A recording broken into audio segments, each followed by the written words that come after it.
Hello and welcome back to what will likely be the last, depending on how you count, the last or the first, but this is the last production for me in a while about EDH, and I'm going to talk about dungeons and adventures and around this commander, Tazri, Beacon of Unity. This is a very special deck for me. It matters a lot to me. It has varied a lot in terms of the commander. Sometimes it has been Garth. In the very, very old times, it was even Golos. But now I've landed on Tazri, Beacon of Unity, because she has the party mechanic, and she even makes you want to play with clerics, rogues, warriors, and wizards. This deck is maybe my favorite deck, and that is for several reasons. If you have watched my other videos, I'm rather open with the fact that I'm running quite a lot of control.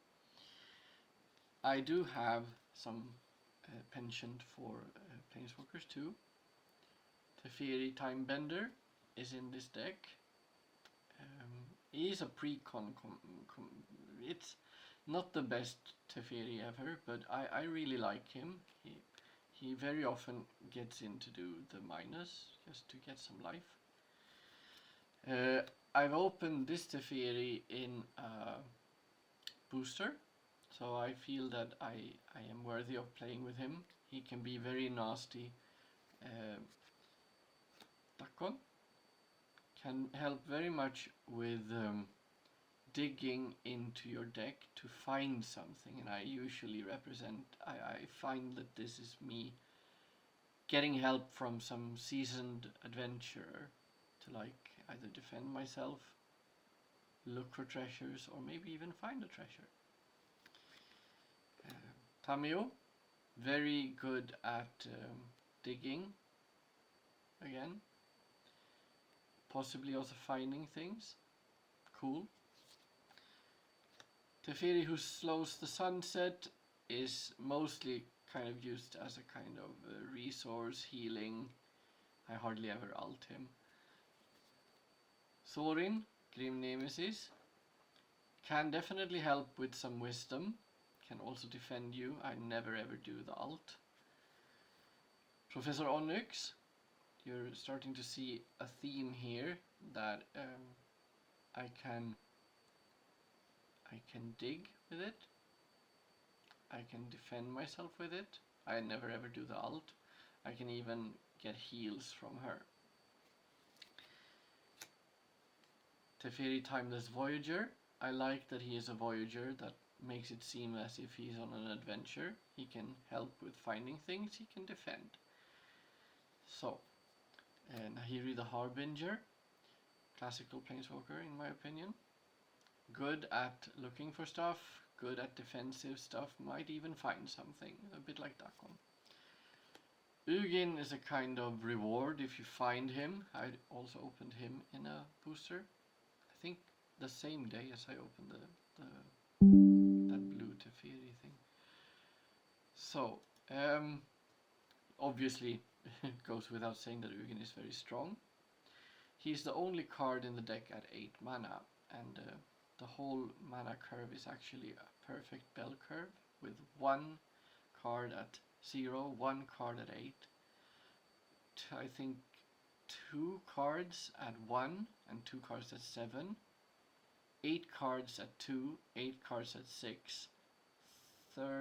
14 cards at 3 and 5, and 15 cards at 4 mana. So it becomes like a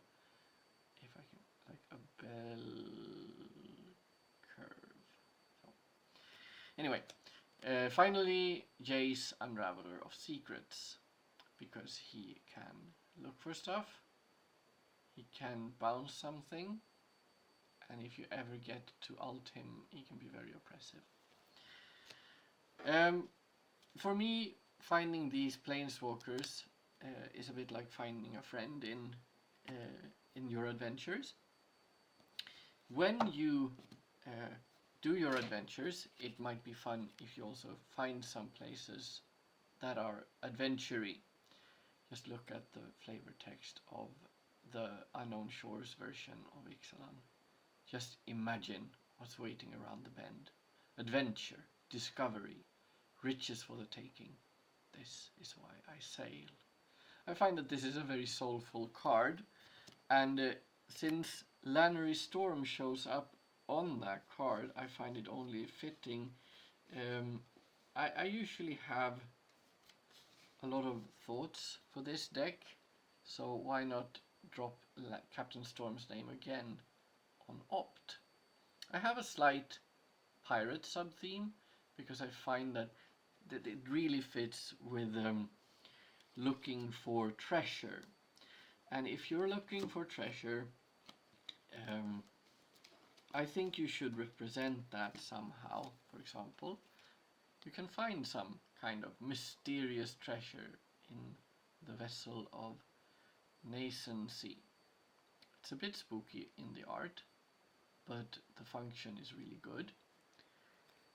You might even find a treasure map, and this is the special art from some kind of bio box. So on the back side it actually has a treasure map and half the treasure is the glory of finding it. This has been very much a leading guiding star for me when designing this deck over several years. I even have the bio box of Search for Ascanta, which is very beautiful in my opinion. Now there was another cat there. So, yes, you jump around. Now, there are even more adventures to be had. You might run around to some Nephalia Drownyard to help look for treasure. Some see a coastal disaster. I see a fully stocked sea graph. A bit scary, but like you can really dig in your deck. Lorehold Campus, because the flavor text, mage students obsessed with the secrets of the past choose Lorehold, the College of Archaeomancy.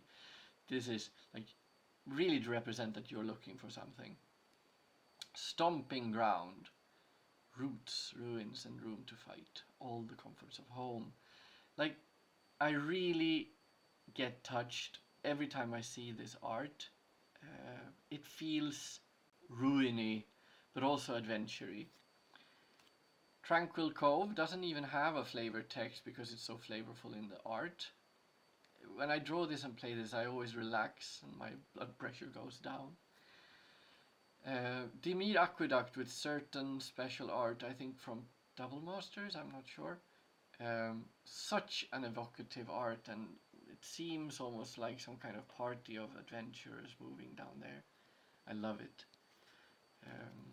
Shimmering Grotto from 2000 M14 art, if the camera were to focus, please. Untold riches await those who forsake the bustling world to search the secret silent places. Awesome. Some special art of Desolate Lighthouse, really spooky but also very, almost like I want to go there to rest, to have a long rest. This is, I'm intentionally giving some kind of Dungeons and Dragons touch to this deck. Will the camera focus, please? So, Edgewall Inn. You can find an adventure with it, but the art in itself is just half the pleasure.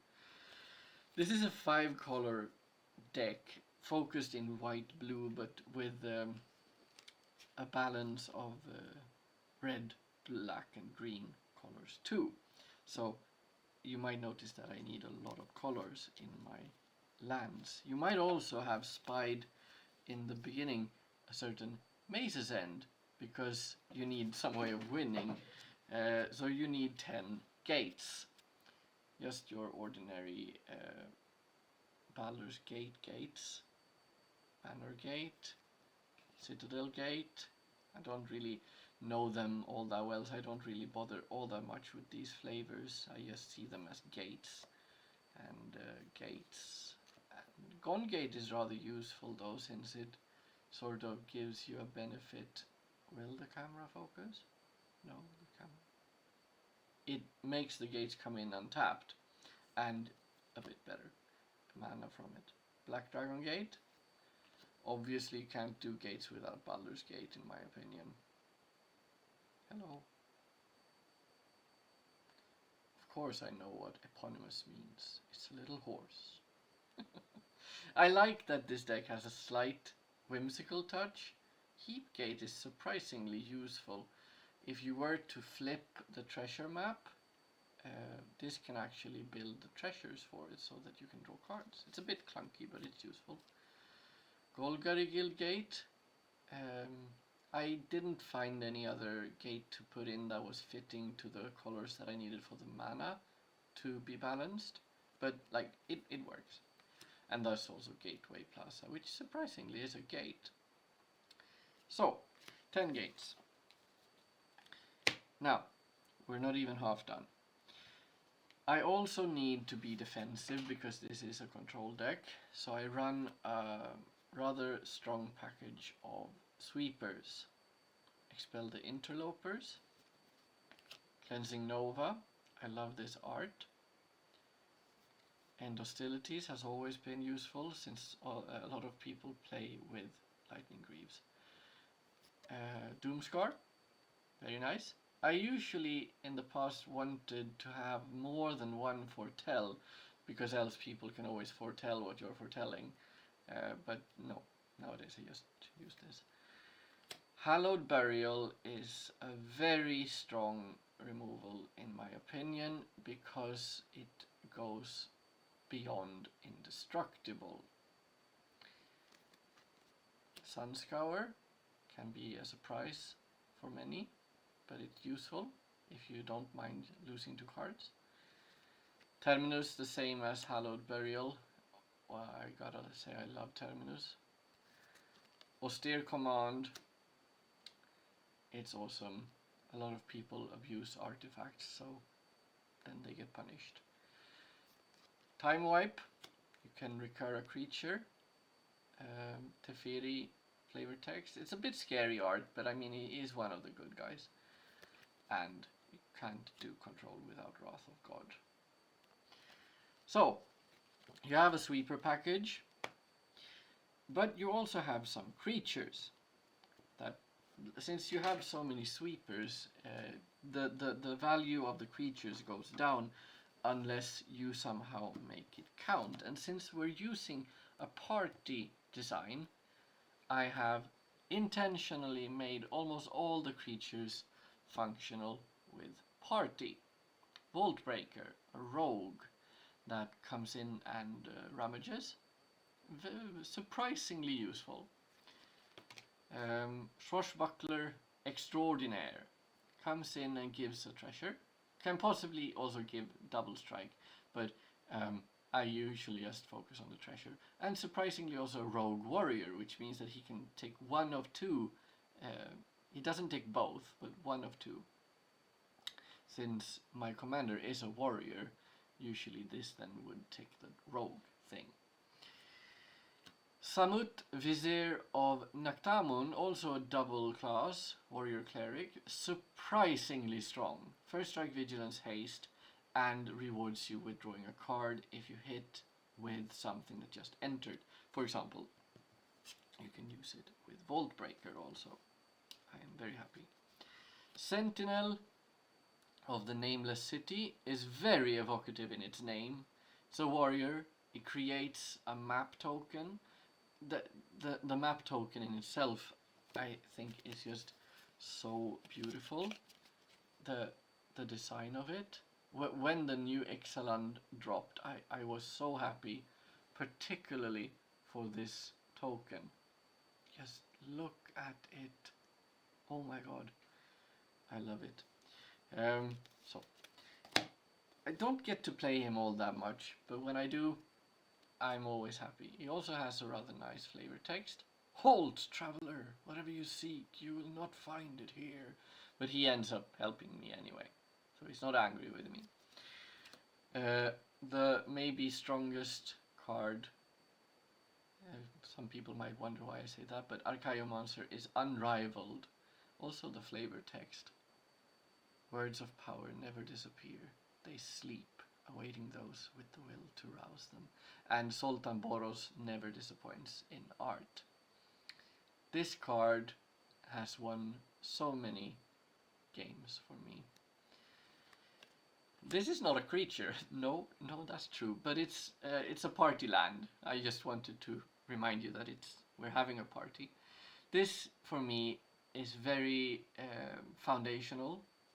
The flavor text also, a new dawn, a new adventure. I mean, it binds things together here. Seagate Oracle, I love it. It has a very nice flavor text. The secret entrance should be near. It's card advantage and card selection. Very good, very good. People will be like, what? Why? Merchant of Secrets.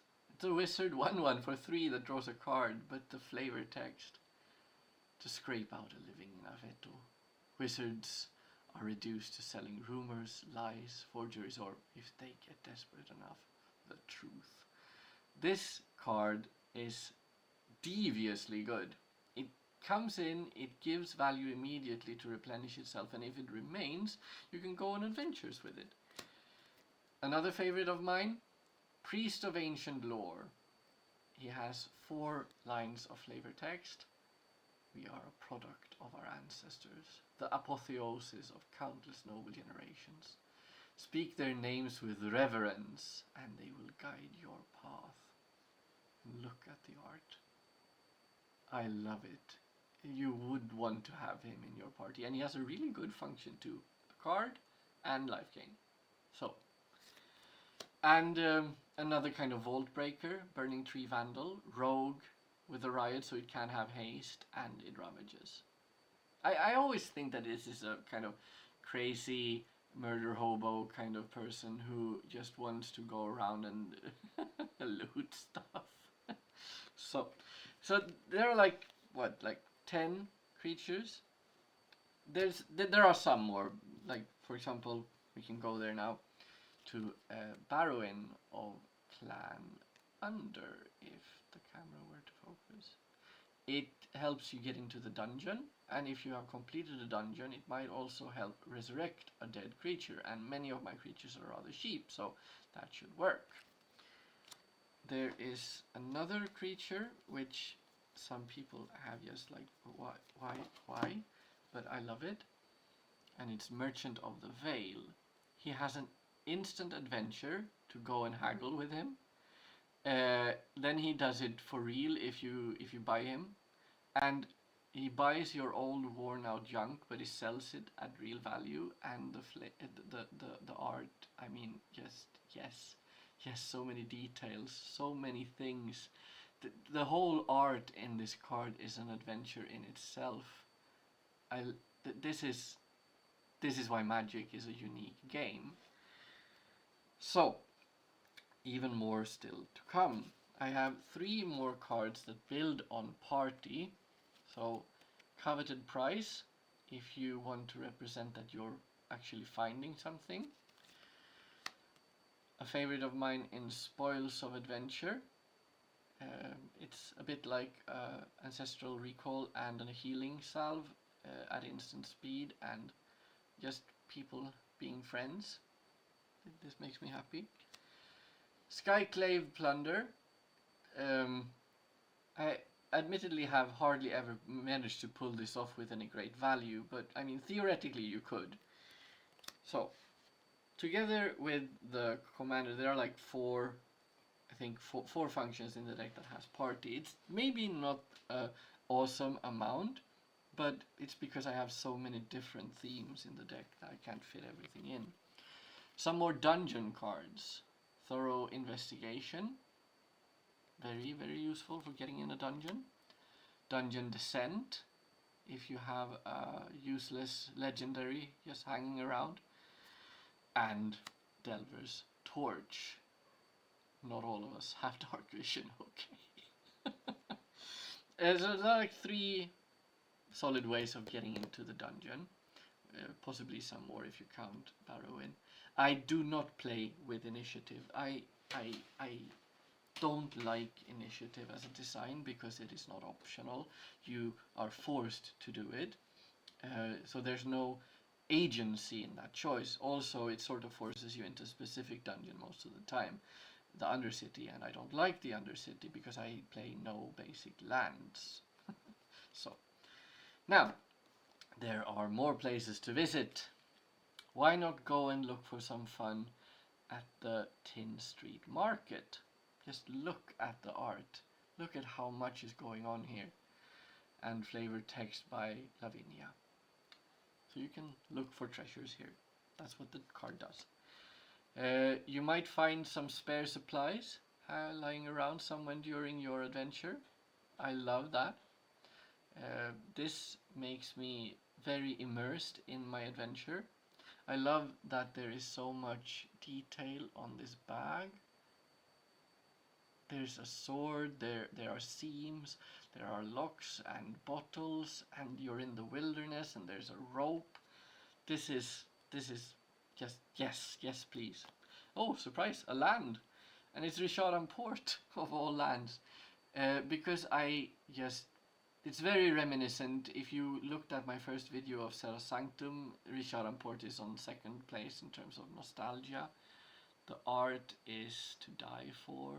I imagine that this is a place where my party can come to just hang out. That's basically what the card does. Camaraderie, because you should have friends. Even though the deck isn't very good at creating friendship, at least when you play, you really feel that you're playing with your friends. Balaged Recovery is a land on the back that I actually play a surprising amount because you need the land, but the art, when you find this stash, I mean, I have gotten lost in this art, just looking and looking and looking. For no surprise whatsoever, this video is going to be almost a triple length in comparison to other videos. Always have a backup plan. And on the back, I think the comment is that he doesn't really know where it is, but I know it's around here somewhere. I always get happy when I see that. Bring to light, because sometimes you actually really need to find a treasure or a specific thing in your deck, and then you just really go on an adventure and you find it. Potion of Healing is another one of the kind of throwbacks to Dungeons and Dragons. It's awesome. Compulsion, with a specific art from a recent Eldraine. Oh my love, would that you could understand. Adventure beckons, I must take his hand. This for me is just icing on the cake, even more digging and more adventure. This card dropped in the same cards where I bought my Teferi Time Bender, and a moment in time made tangible. It has the power to realize epic visions. This to me is one of the treasures that you want to find. Yes. This is another way of going about your adventure. You can have a thrilling discovery. You can find some old elephant city. Now, we're getting to the end. One way that I have focused the deck is by cards that mention the word mystery or mystic or something like that. So, Mystic Retrieval. This is actually one of the cards that I've had since the base deck, the pre-con. I think it was, what was it, like Commander 19? The Seville or something deck. This is one of the original cards that I never removed because it is so nice. It has a reconstructed treasure map. Mystic Gate, because we're on a mystery. And surprise, surprise, that Sea Gate is also there. Yep, it's the same building.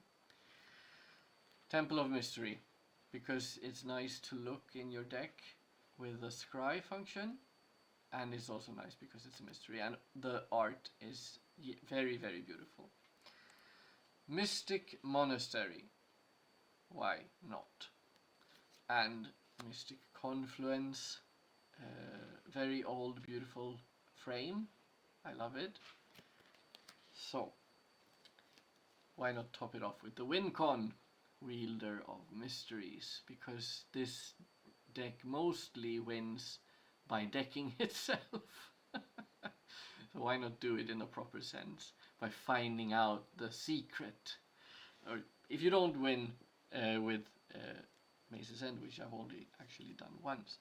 The reason why Archaeomancer is one of the most important cards is because of temporal manipulation. And I love this old art instead of the new art that is floating around. Doing something at the last minute isn't so bad when you can make that minute last. This deck is my true love in terms of Magic decks. I've played it a lot at EDH and it actually ends up winning a bit. If you can hold yourself in the background long enough, and if people don't know what the deck is going to do, then it can just surprise and take like 6 turns in a row. I have intentionally made it almost impossible for it to have an inf combo. It is very repetitive and can very easily recur a lot of the effects though, so it's not inf, but it's functionally very strong. I want to have some kind of mini adventure in the if I've at least like done played an adventure or gone into a dungeon or had some party, then I am satisfied with how this deck has run, even if I lose. This deck poses the soul. Now the cat wants some food. Goodbye.